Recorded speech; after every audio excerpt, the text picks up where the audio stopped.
1,000 kada buwan ang binabayaran ni Faustina sa kanilang kuryente.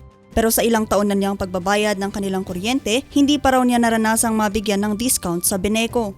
Linya kami ti senior citizen kat amon mo ti Beneco nga senior kami diya kat handa mo nga discountan.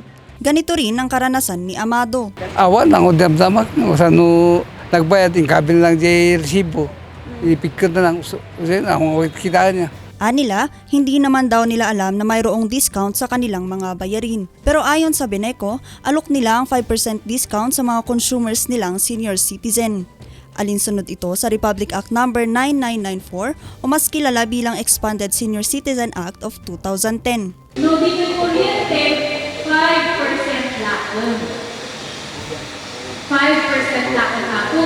Iti discount iti kuryente. And masapul ang aplikaran dahil senior citizen kat nakanagan niya na dahil ka na metro.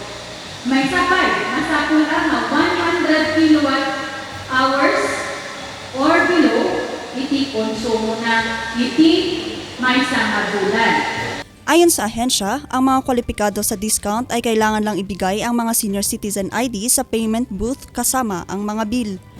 Bukas naman ang tanggapan ng Beneco para sa mga katanungan ukol sa nasabing discount.